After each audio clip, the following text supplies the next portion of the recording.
we hope that you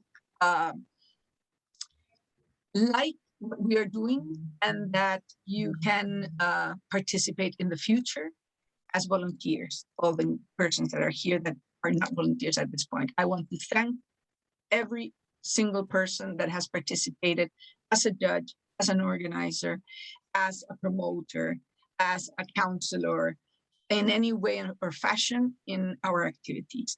So as Philip said, we have a very, very tight agenda for this afternoon.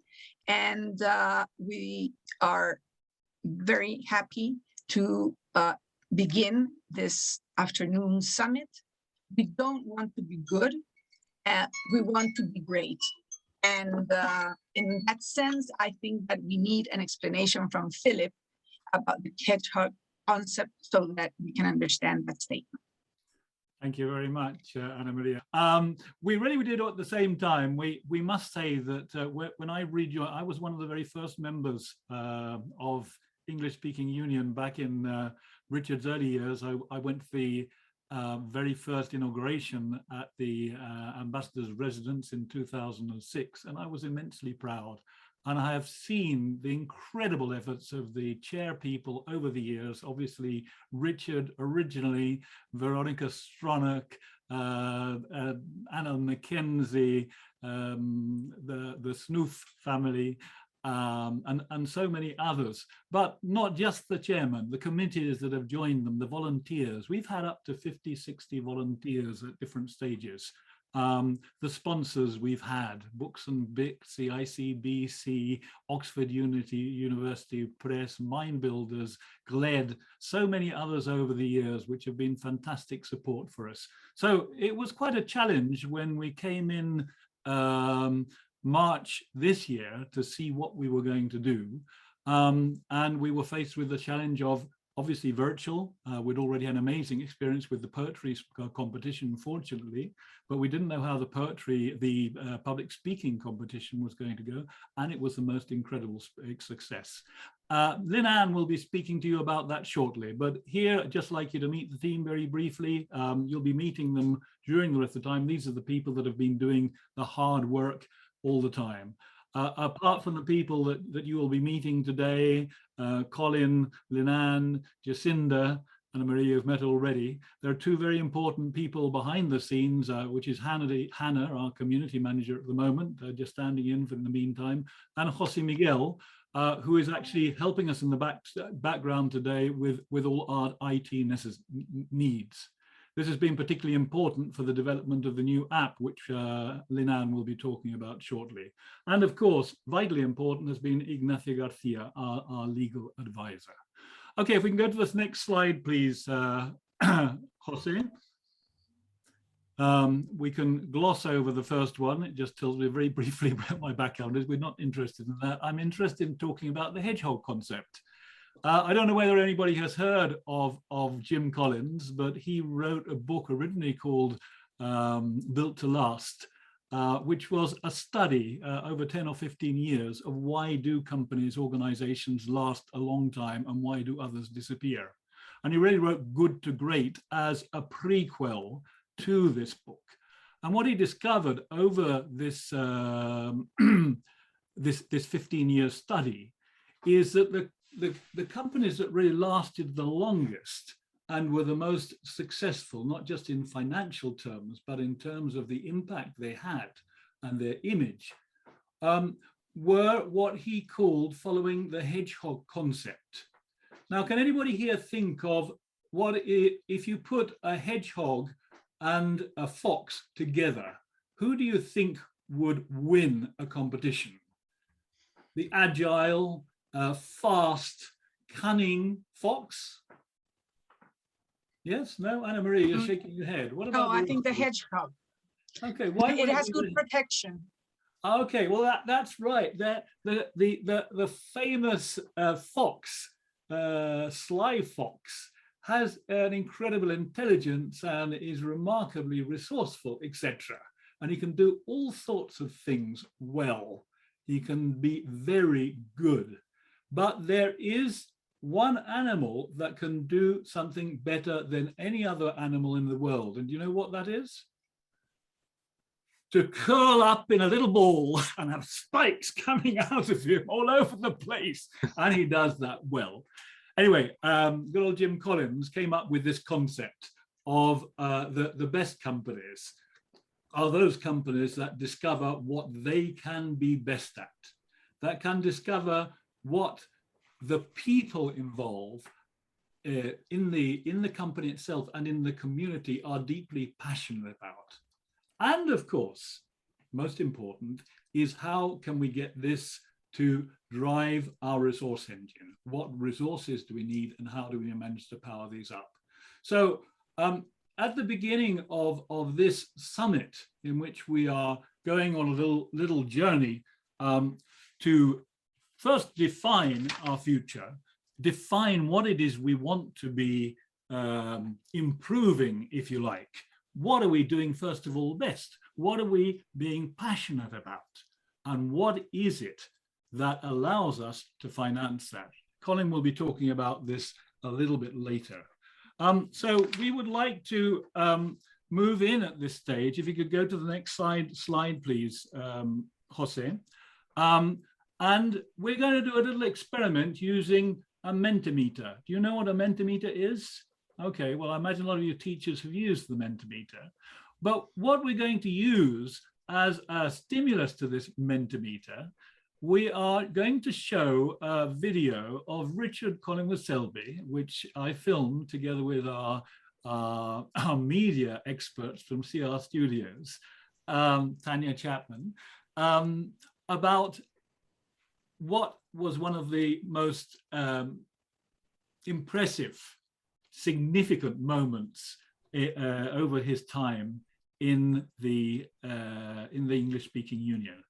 And I would like to think, while you're watching this video, what elements, what attributes, what virtues, what values, what concepts come to mind as you listen to Richard's story. He is going to mention some of them, but I'm sure each of you will begin to think of your own moment and see what is it that drives my passion, what triggers my passion.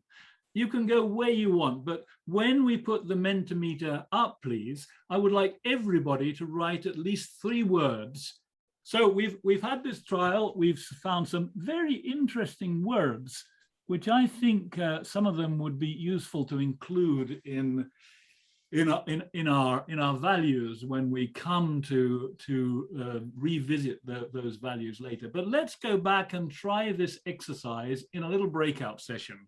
Okay, so you're going now into a breakout session, and each person in the group will have 2 minutes maximum to recount one of their most inspiring moments whilst you were involved with English-speaking Union.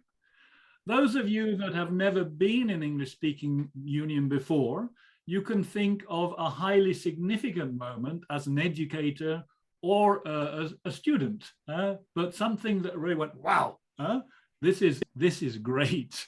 Okay, so again, whilst the story is being told, the other people in the group, and you'll be groups of approximately 4 or 5 people, will make a note of the elements, attributes, virtues, values, concepts, etc., that would trigger your passion. We've just seen the ideas. It could be creativity, sensitivity, joy. Look at the same words that you put there: pride, perseverance, etc. Okay, so if everybody's back, what we're going to do now is each group have chosen presumably one story that they can present, and then we'll go through the other 4 or 5 stories. Okay, there we go. Eduardo? Oh, yes. Okay, can you hear me well? Perfectly. All right, good.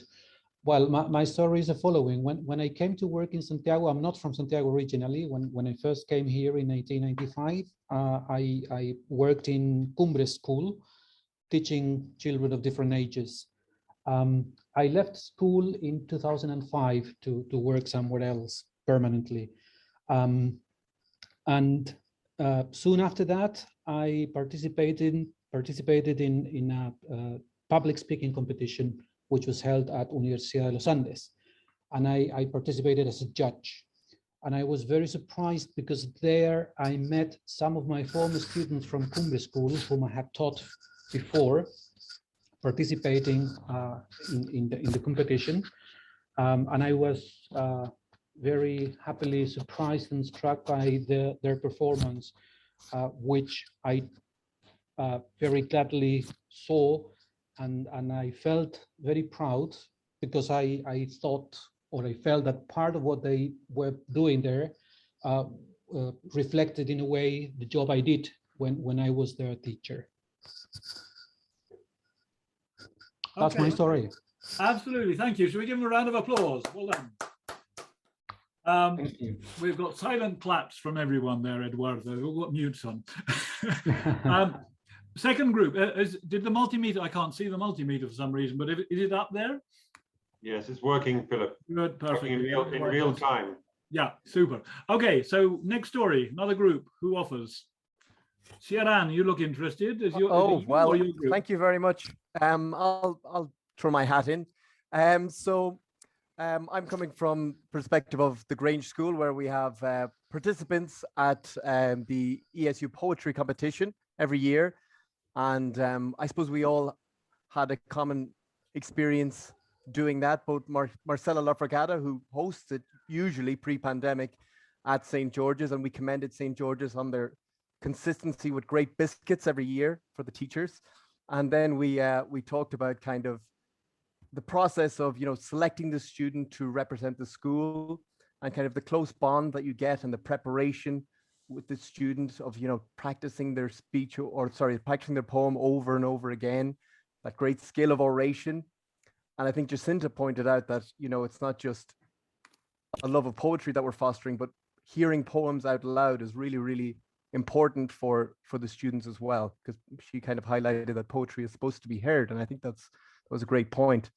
But also, the build up to the day, the anticipation in the students, seeing them, all the way from, the earlier grades all the way to 7th and 8th Basicos.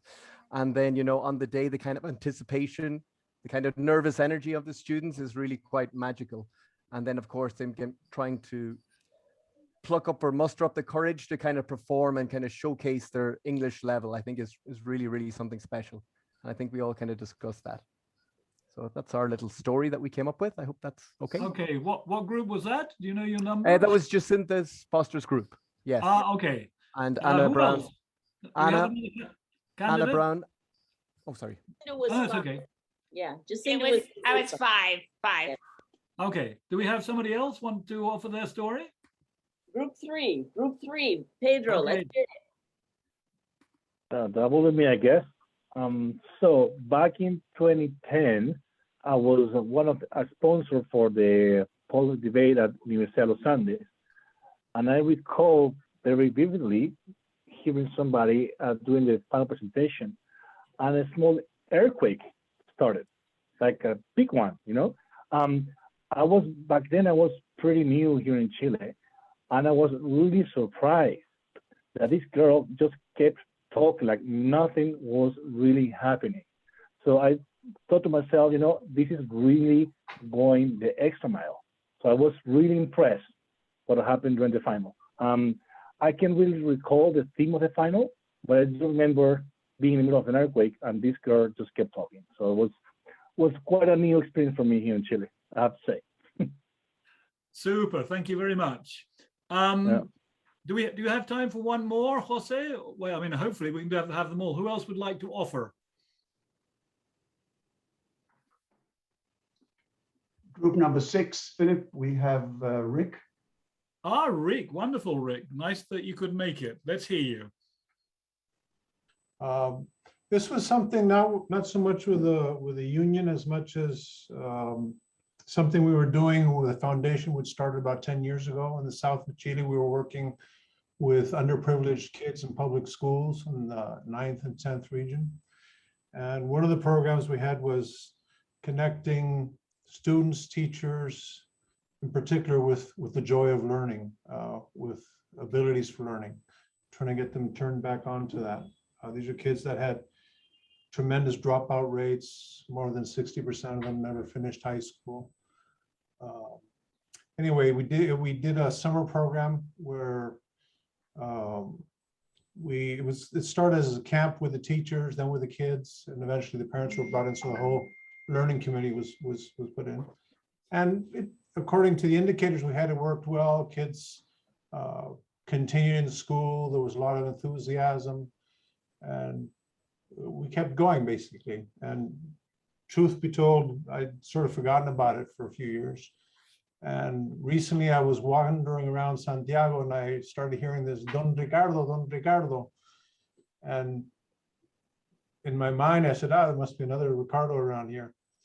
And it kept insisting, and then I kept ignoring until finally they put my last name in. I turned around and it was one of the kids that had been in this program. He was about 14 at the time. I remember him very well. He was talking about seeing no sense in continuing education, and it was easier for him to follow the footsteps of his siblings and older brothers and go back to farming. And what he told us, basically, he became, because of what happened there and how he was turned on to learning and discovering what he was able to do. He was the first in his family to finish high school. He was the first in his family to go to university. He was actually going to university here in Santiago. So I found it kind of revealing. Sometimes one puts in an effort and you don't realize how far it goes, how deep, how much it touches people, and how that legacy continues giving and building. Once you light the spark, it continues building on their own momentum, just because they discovered something they were able to do, something they perhaps didn't even have an idea they could do. So I found that tremendous, inspiring. Rick. Yes, I remember that was in Los Muertos, was it? Or That's right. Yeah, amazing. Thanks so much. Do we have, how many more groups? Another 3 groups? Is it Jose? Who is ready? Hands up if you want to speak, otherwise we'll just go on. You're all bored stiff, are you? Are you enjoying this? We had 6 groups. Yeah, so we've been through 3. Do we leave it there? There's no other volunteers? John, you're moving forward. John Eaton, no? Can't hear you, you're muted. No, still new. You're still muted, John. Can somebody unmute him? Oh, there he is. Okay. Unmute me. I have a story about a potential market for you. Expand your activities. I want to hear the passion. I'm not interested in the market. First, I want to hear the passion, and then I'll get the money. The money comes after the passion. Well, we've tried very, very hard to engage our students in conversations. And one day the teacher was absent, and so my daughter went into the class to replace her and tried to get conversation going in the class. And it proved to be very difficult.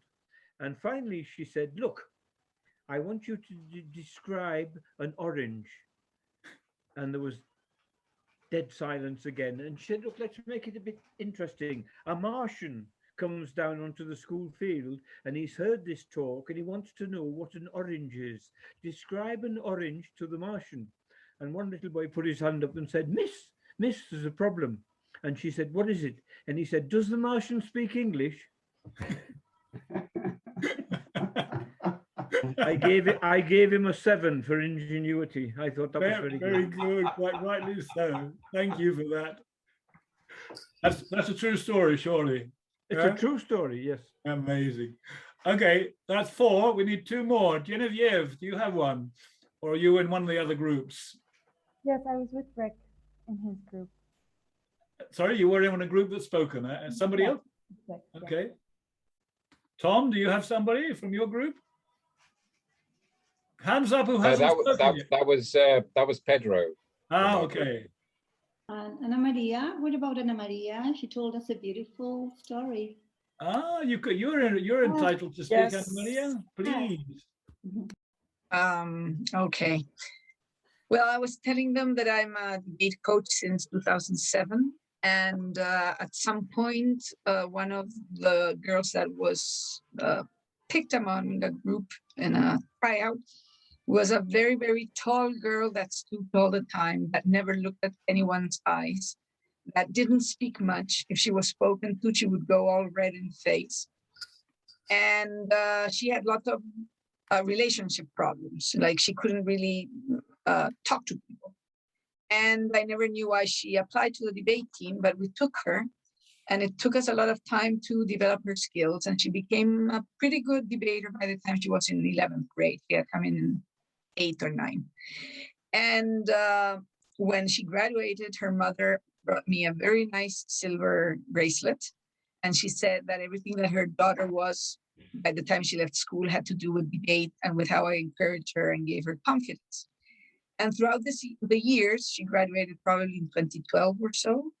Throughout the years, I've been in touch with her. I told the group that I had been invited to her wedding, but then COVID came and she had to marry with 6 people. So I missed the party. And throughout the years, her mother has constantly been in touch with me, telling me how she has advanced, how she graduated from law school. And 2 days ago, she sent me a video of her talking to the Convención Constitucional.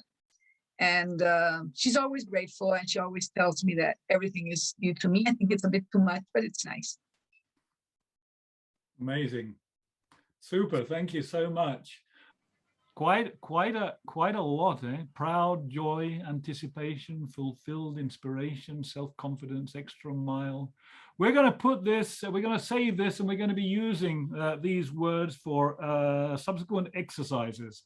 In the meantime, I think what we'll do in that case, unless somebody has suddenly decided they want to speak on behalf of their group, to invite Ana Maria to come back and give her impression of what we are best at. Okay, so we've discovered a little bit of the passion that exists in this group.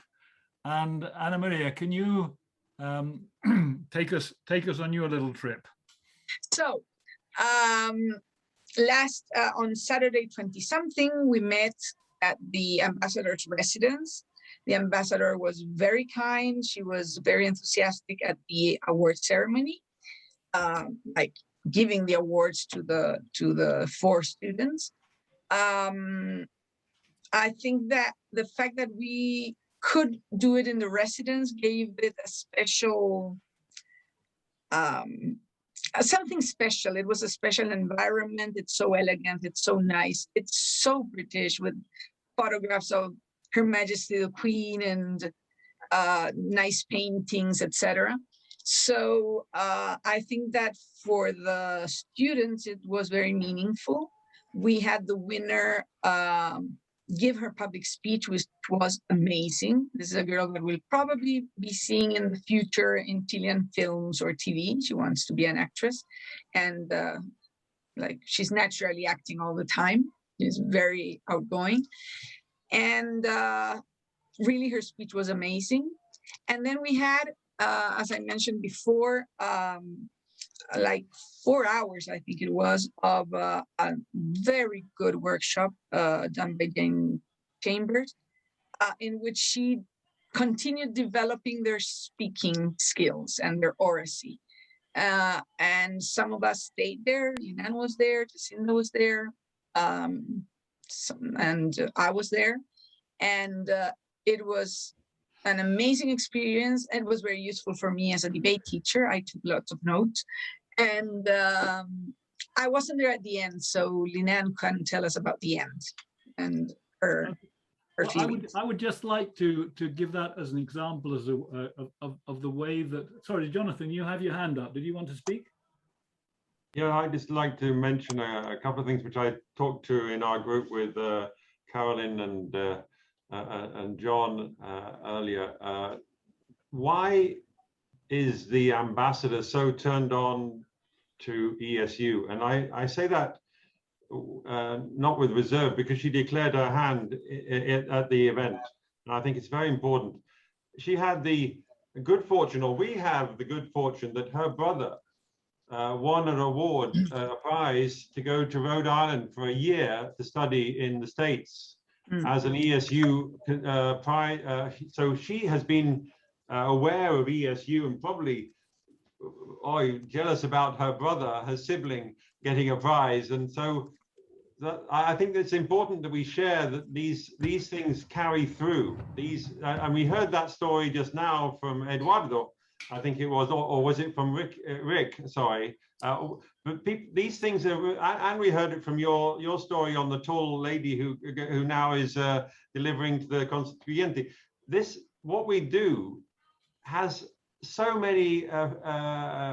We are so responsible for such a lot of things that go on, which is so very positive. And I'd like to think that we should be picking up on those, and one of them is that we have the ambassador, who's basically like the bacon in the pig in the breakfast. She's so committed to what ESU has done because she's seen the effects through her brother, who I think didn't return from the US. In fact, I think lives in the US still. So maybe that's a negative from a family perspective, but the impact was severe and has carried through. So when we, through Catherine Hutton, approached the ambassador, she would like to be a judge at our public speaking event. She dedicated the whole half a day to doing that with us. And so I think it's important that we understand why she has that passion for ESU. And boy, do we need to make sure that she doesn't lose it when she works with for the rest of her period in Chile with ESU Chile. I just wanted to share that story with you, Philip and Anna Maria, because you were both there, you heard it, but I think it goes very deep. And I just wanted to make sure we're all aware that this is something which is an enormous asset for us. So I'd like to think that Anna Maria and in the future, this can be built on, and maybe you can get with great pleasure back into the residence. So with that, I've spoken too long, but I just wanted to share that message. No, not at all. And I would say as well, somehow, I mean, Lynnann's work was impeccable in putting together that competition in less than a month. 6 weeks beforehand, we had sent out a mailing to all the headmasters, unfortunately. And I say unfortunately because it didn't go into any of the head teachers apparently, and that was just an internal problem. So we only had 3 people signed up. So a few of us got on the telephone and started calling round and sending out mails, finding out what would happen. And the following week, we had 20 odd people signed up, and we were just blown away. And we managed to bring on at the last minute Amara Gomez Pablos to be one of our guest speaker and one of the judges. We got Rodrigo Jordan to come in as well, the famous mountaineer and one of the ex-directors of Teleduc and Canal 13. I don't think it's a coincidence. I think the efforts of the team, going back and to mention Ambassador Howard Drake's tremendous support in the very beginning, correct? I don't know whether Richard is with us, but that was tremendously important. So with that, I think I would like to pass over to Lynnann to speak to her and Jacinda about the poetry recitation competition or contest and the app that we are developing at the moment, which is very exciting news. Lynnann.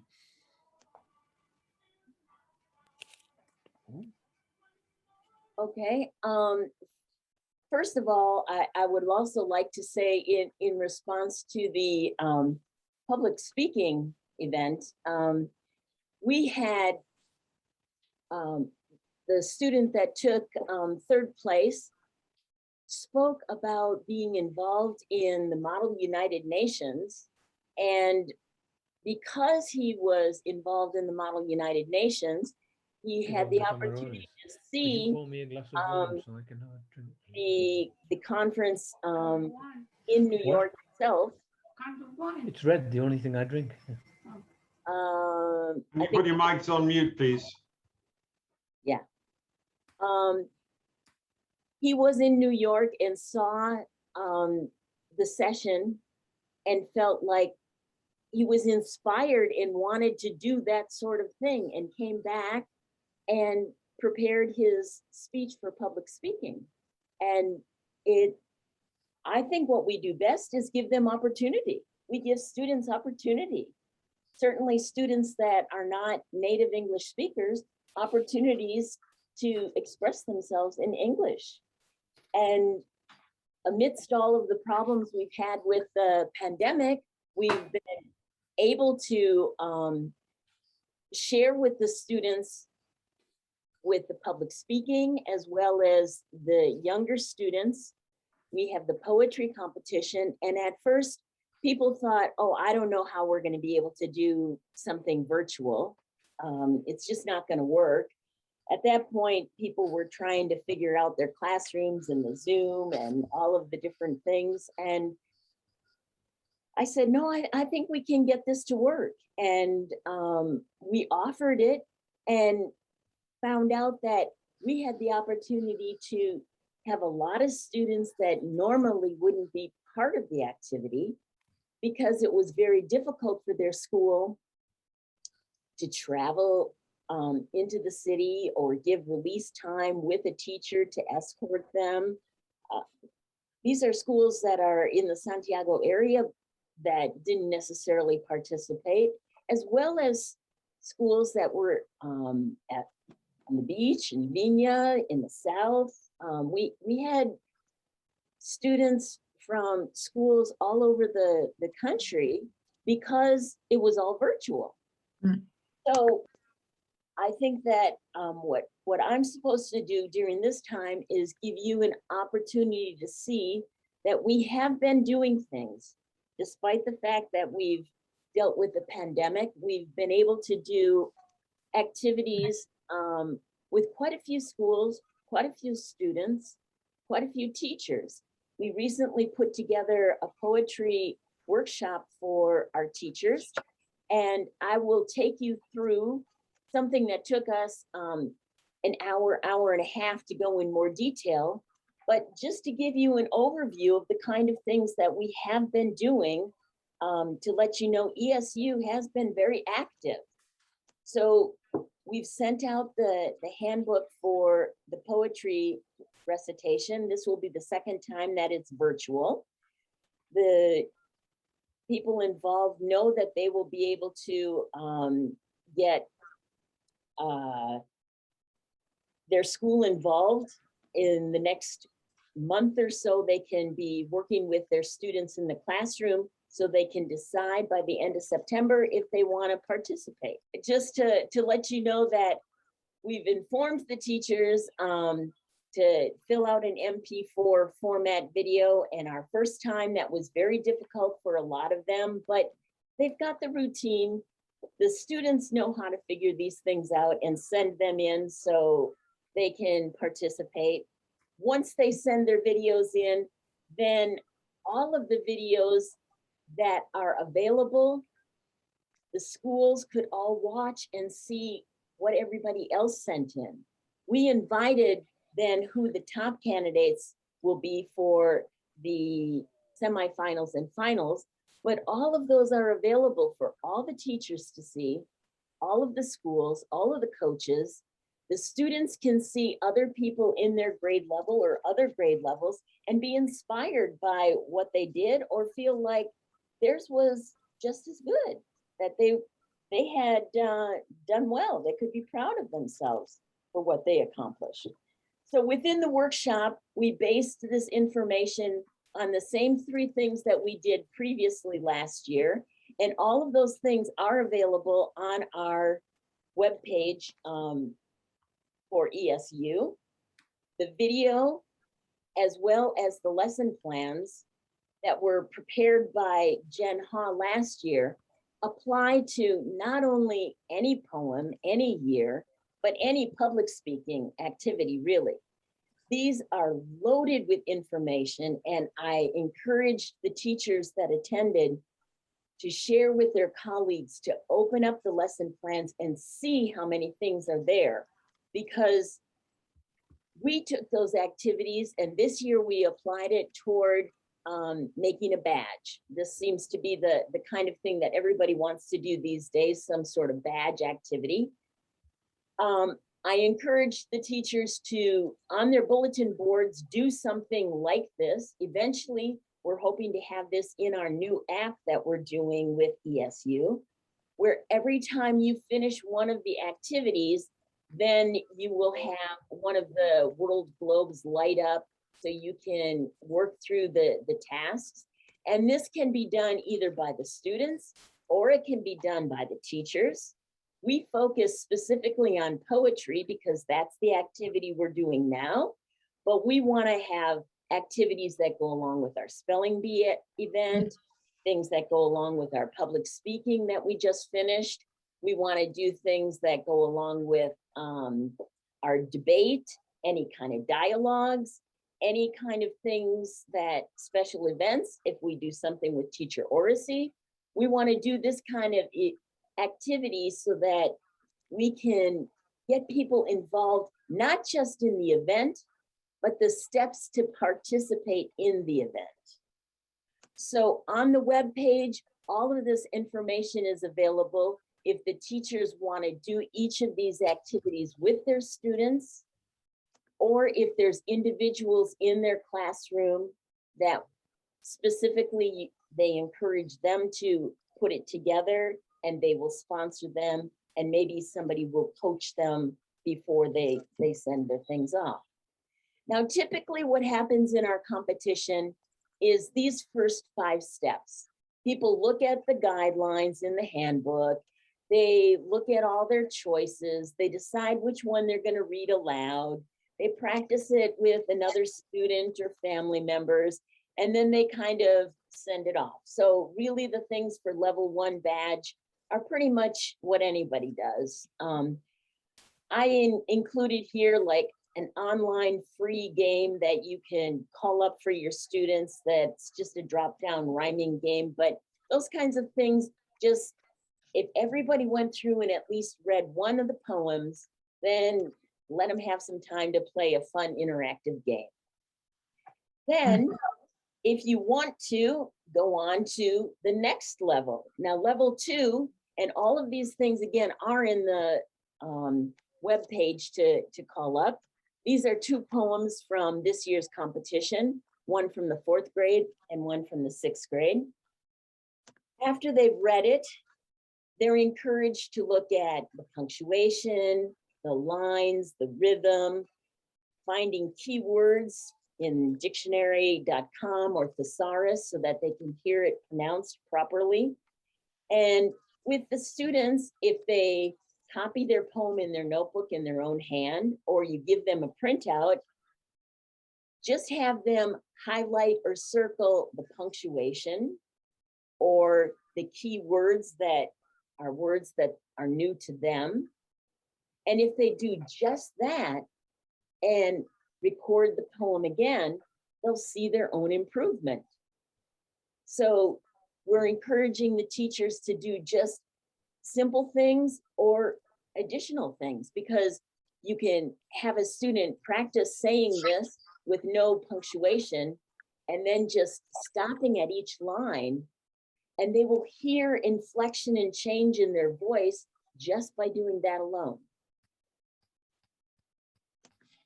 Again, if you go to dictionary.com or the thesaurus, there's a little icon that they can click on and hear how it's pronounced properly in a native English speaker. You can do all kinds of graphic organizers. Again, this is an excerpt from what's available on our webpage, so you can print out the PDF and use with your class, or do the highlighted areas yourself on what you want to focus on, depending on the level that you're going into it with your students, to analyze. Now look at, what did the author want you to go away with as your theme? What did they want them to get from the poem? And you can have them highlight to see what they thought the author wanted them to get specifically. Once they do that, again, you're going to hear more intonation in their voice and in each specific word when they pronounce and read it aloud. Oftentimes they rely on all their gestures and their facial expressions, but really this is still looking just specifically at the text. So when they record that again, share it with a partner, they're going to see the improvement from the first time that they did it. They're going to see their own improvement. And if they finished all of those, then they had level 2. So find another fun game online to play. There's lots of other things on the webpage for handouts. Teachers can print these up and put them in their room on the bulletin board. They can send them to their students so everybody has it on their device, or they can just use it to introduce an activity for practicing any kind of public speaking, or in this case, specifically the poem that they selected. Now, badge number 3 for poetry, we focused then on the physical body language, actually. The first 2 were focusing on learning the lilt of the text and using the expression. But then we did strategies for memorizing your poem and the rubric that's going to be used, focusing on memorization, your enunciation, your pronunciation, if you can hear the rhythm and the meter of the poem. And what's going to happen if you want to go on to the semifinals or the finals, then all of these things are pretty much everybody can do. But now we're starting to see, are they putting intonation and tone in their voice? As well as, can you tell the difference between the words and the expression, or does the gesture actually enhance what they're doing? Oftentimes we give gestures to help memorization and they overdo the gestures. So you can focus on those kinds of things. You can focus on eye contact, which virtually is very difficult when you're staring at the computer. You forget to look from one side to the other side and then back to the center again. You get kind of stuck and frozen in one spot.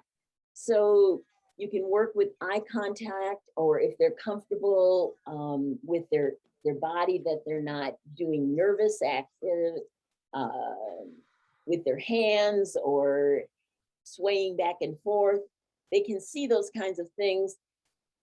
We encourage then everybody in the class to have done this the second or third time, and then present to the entire class and have them say, who should represent the class? Who should be the representative to go off and be part of the competition to represent that grade level or your school?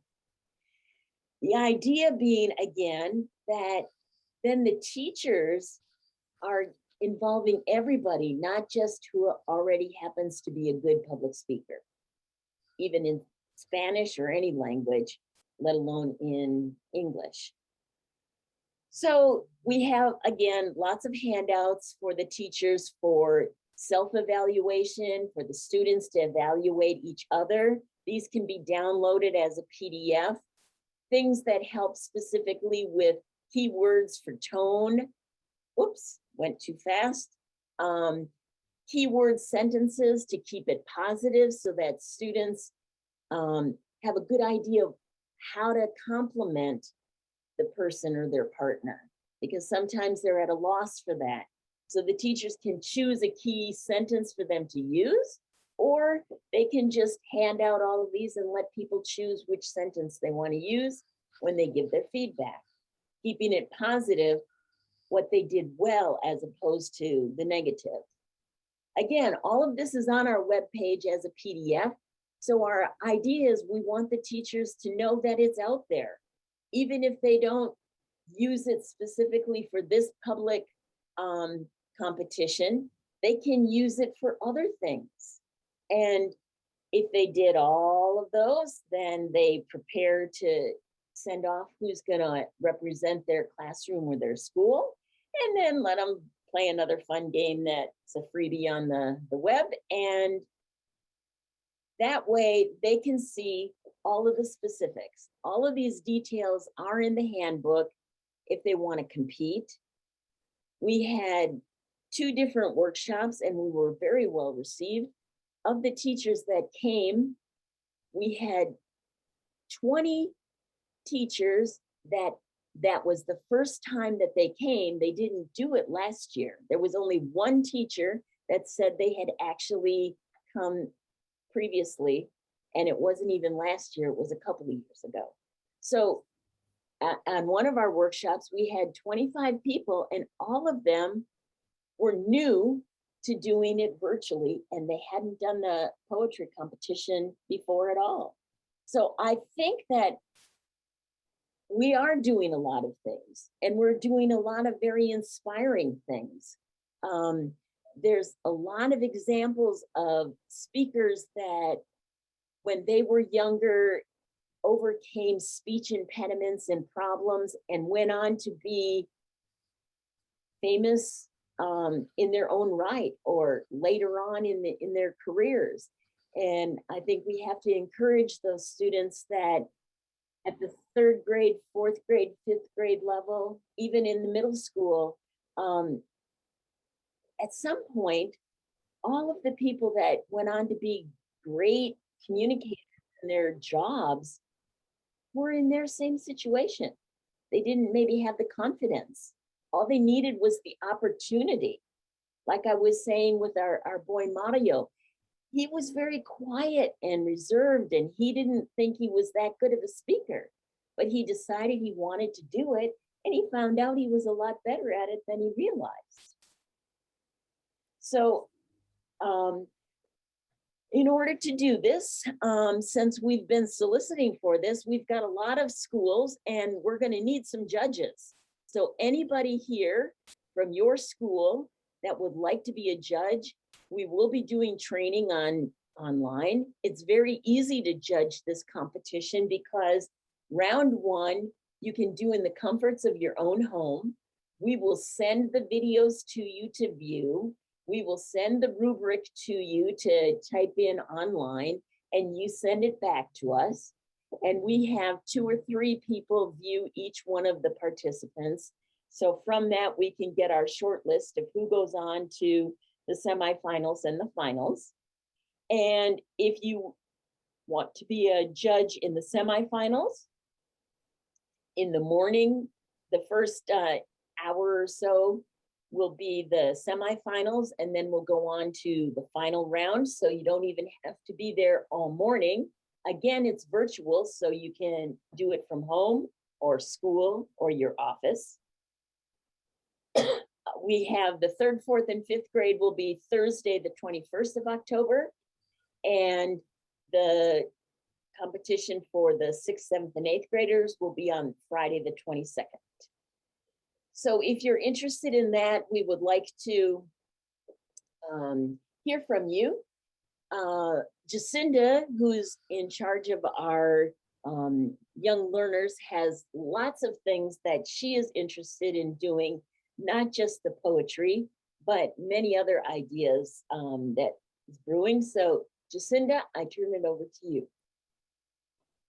Excellent. Well, there's a little bio about me, but here I just wanted to share just real quickly this idea of reaching out to our young learners. So what we've done in the past, and I would say the reason that I first got involved with ESU was to reach out to young learners, because I specifically work with 6th graders. And I was looking for something in English that really was a chance for them to highlight their skills. And there really wasn't, I couldn't find anything. And so the ESU was great. They invited me to participate as part of the team. And we came up with the poetry recitation contest. So as we've mentioned before, this is the 10th year that we've had the contest. And I'm happy, as Lynnann was explaining, that we're able to do it again online this year. So I'm hoping if your school hasn't heard about it, please make sure they get involved. And the other thing that we've done that Joseph Williams with his wife, Gabriel Devoto, started in 2016 were the spelling bees for the Providencia municipal schools. So it was really an effort to try to get schools where English wasn't taught in the way that some of our schools were in a more like bilingual format. These municipal schools didn't have as many hours of English, but it was an opportunity for them to practice speaking more English. He started the spelling bees in 2016. And of course, they went through 2019. We really wanted to renew the spelling bees, but logistically, it was just a little bit too difficult online with the whole idea of possibly parents coaching in the background with the spelling. It's a little bit more difficult than doing a poem. So that has been on hold, but definitely if we are able to meet in person, thinking hopefully next year, we hope to renew the spelling bees for the young learners. We've also talked about possibly creating more of a poetry festival, having the recitation part, but also providing an opportunity for students to write some of their own poems and perhaps recite them in the contest. That's an idea that's in the works that I'm hoping to help put into action next year. And the last idea that we have that's come up in previous conversations is bringing up some kind of dialogue competition for even younger students, thinking possibly 1st to 3rd grade students, where the poems for their age level aren't always as inspiring or they're a little bit sing-songy, but a dialogue competition would allow them to practice public speaking and possibly learn those phrases and important sentence structures that they're learning at a young level. They would learn those and really memorize them and get to learn them and be able to share them with others.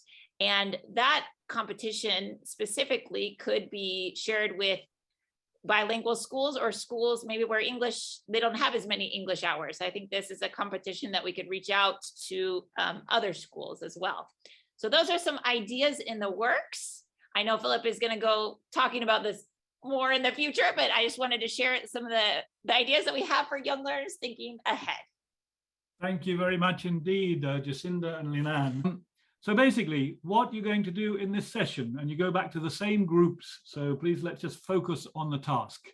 If you had a magic wand, what 3 things would you do to make ESU Chile more effective, more attractive, and more sustainable with more far-reaching impact? I will just share one of the things I would do if I were Harry Potter. I would magic it so the information of the last 15 years in our database was immediately available and would automatically update, and it would be absolutely fantastic because we wouldn't struggle with trying to change names and stuff like that. That's just an idea that I would put in. I just wanted to speak to you about what is this process that we're talking about. We have both based our summit on a methodology called Appreciative Inquiry. I don't know whether anybody has heard about it, but it's done incredible stuff in terms of transformation of organizations, not just companies, but even religious organizations, certainly a lot in education. And it is obviously with very much appreciative being the looking at the positive. There is a 5-step process for this, and the 5-step process will take place between now, where we are in the process really of defining what is the topic we want to do. And I think this breakout session will be key to help us understand what is it that we would like to do in the appreciative effort that we're doing forward. Step 2 is discovering, in which really we will be breaking up into groups looking specifically at the different competition areas, the different areas you've come here, the different things that English speaking could do. And then we will move in to the dream session. And I have a dream about the dream session.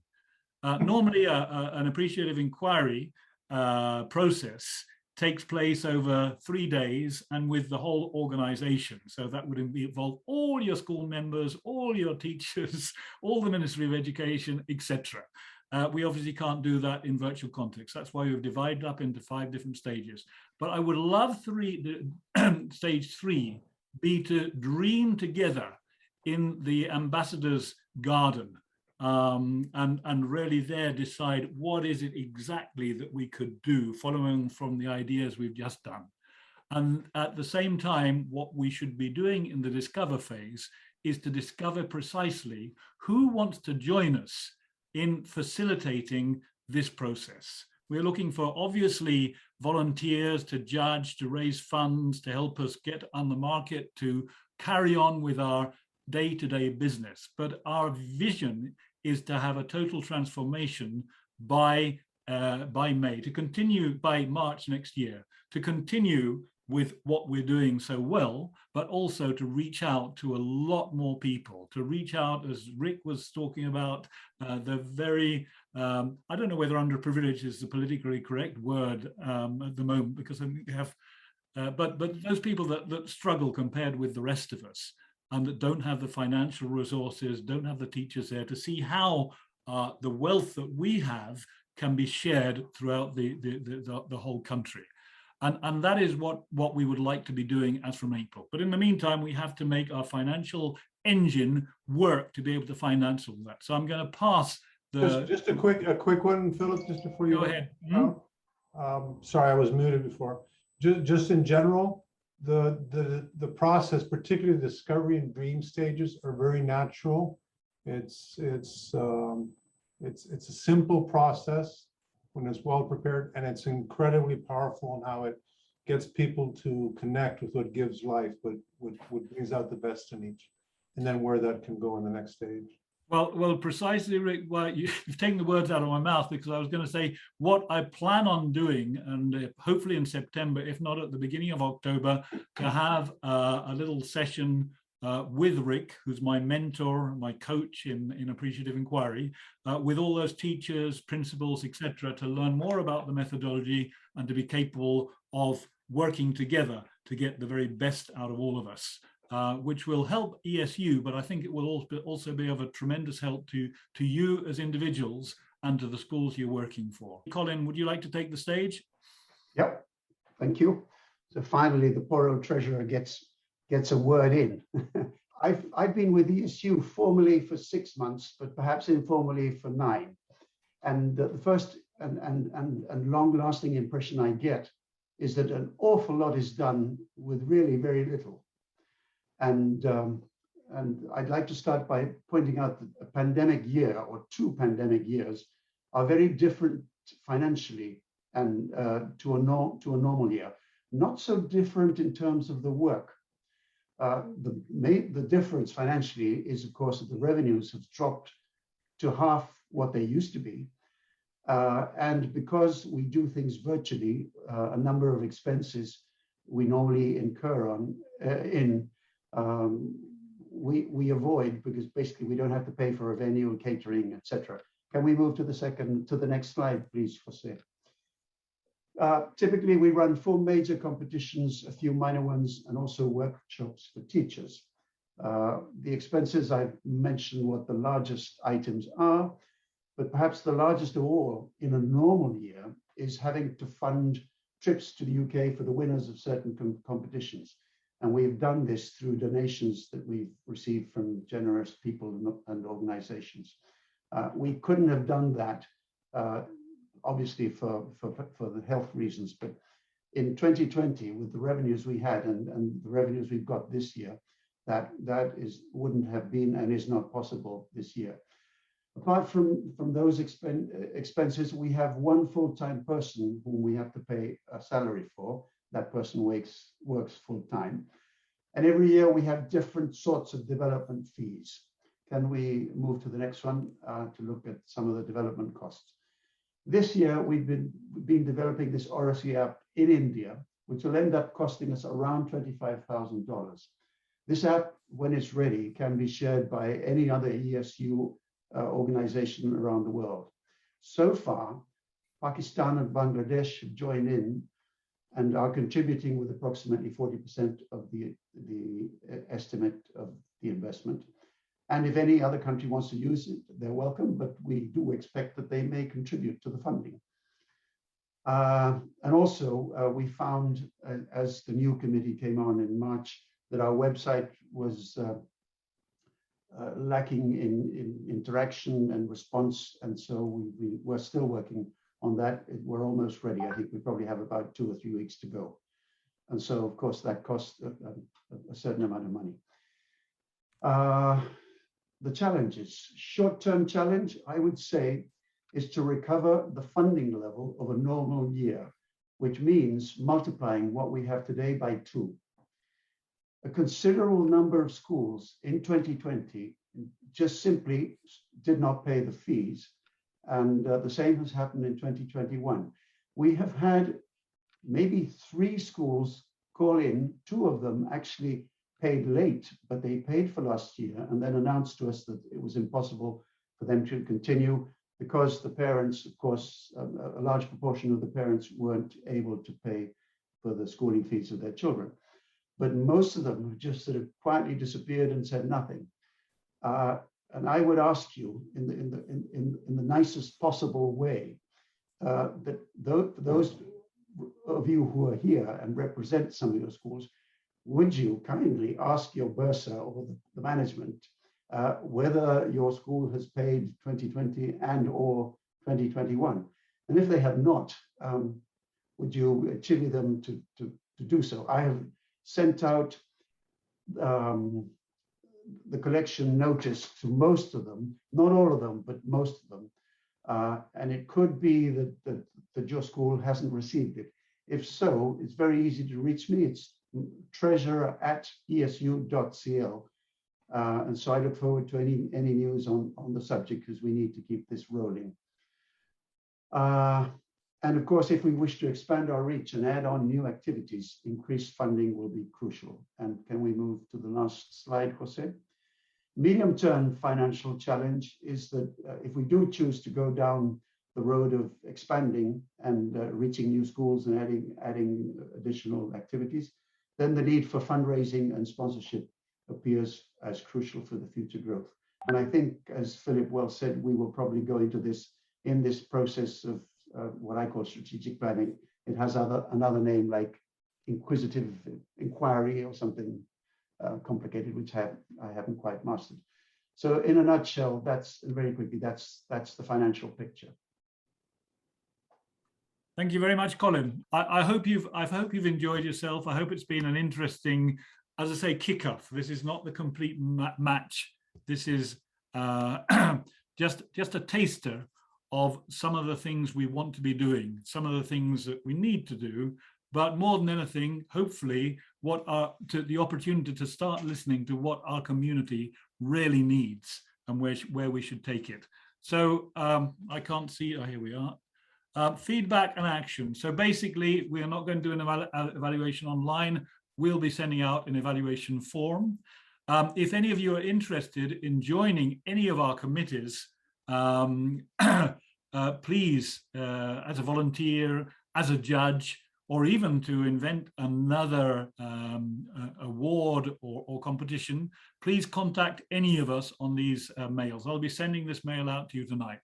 And finally, we wanted to announce that our new website was going to be up and running today, but we prefer to wait until the 6th of September because there's still a couple of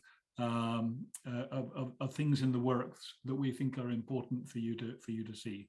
So with that said, thank you all so much for your patience, for your active contribution. Thank my colleagues for their support with this crazy idea I came up with, and thank in particular Jose for standing in at the moment. I see Hannah has been able to come here. Hannah unfortunately was unable to do her job with this because she was traveling back from her sister's university inauguration. Yeah, there she is in the plane. She's actually in the plane. Oh, wow. Hi, Hannah. Anyway, thank you for all your hard work, Hannah, and thank you in particular, Jose, for standing in at the very last minute. I hope you'll all join us in a few weeks with Rick to find out more about Appreciative Inquiry, and we will also be having other little workshops and little sessions with breakouts, not within a big group like this, but occasionally let's get together and have a meeting on this, that, or the other. But we've got to study, first of all, the results we've had. We'd love to get your input, your ideas. Don't wait for us to go to you. Come through to us as soon as you can. Thank you so much for joining us, and have a lovely evening, what's left of it. Okay, take care.